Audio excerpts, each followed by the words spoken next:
The question is that the motion be agreed to, and I call the member for Chisholm. Thank you, Mr. Deputy Speaker. I second the member for Mallee's motion advocating for Victoria to fully reopen in a COVID-safe manner.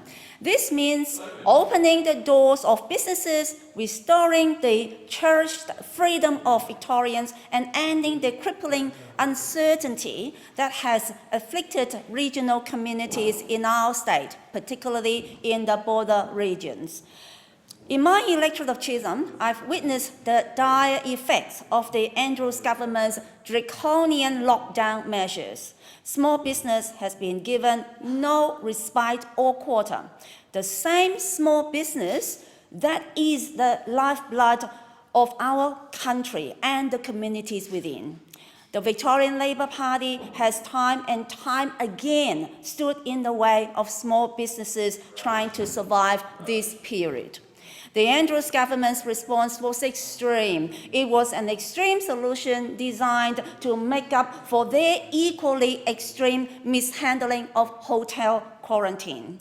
We wish the Victorian government had handled this crisis with the same care and competence that our neighbours in New South Wales did. But what is done is done.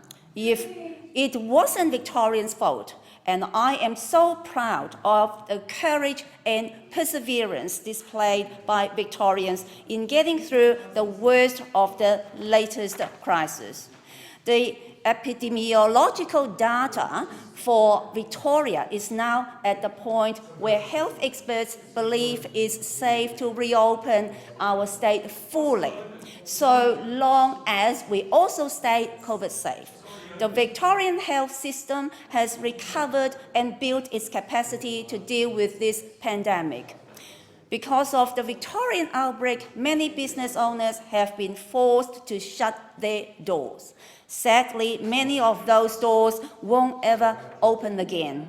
It is to them that I'm talking to when I offer my commiserations.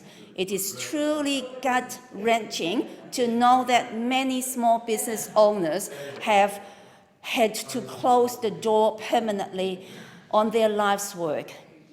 We will do whatever is in our power as a federal government to put Victorians back on their feet and to encourage all states to work together to avoid the border closures that have disproportionately affected regional border communities. This coalition government will continue to act decisively in the nation's interest to help us to bounce back from the economic consequences of this disease. But it's not just the economic front that we are continuing to fight. We realize that this virus and the measures taken to combat it have caused significant issues in the space of mental health and general well-being. This is particularly the case in Victoria, where the outbreaks and lockdowns were so much more severe. So, we want to send a message loud and clear. Protecting the nation's interests necessitates protecting Victorian interests. That is why we have invested $29.6 million to establish 15 head-to-help clinics across regional and metropolitan Victoria. These clinics will operate free of charge and significantly boost the capacity of our existing mental health system over the next year. This means more accessibility and more help for Victorians who need it. But some Victorians are still being left in the lurch by the current restrictions enforced by the Andrews government.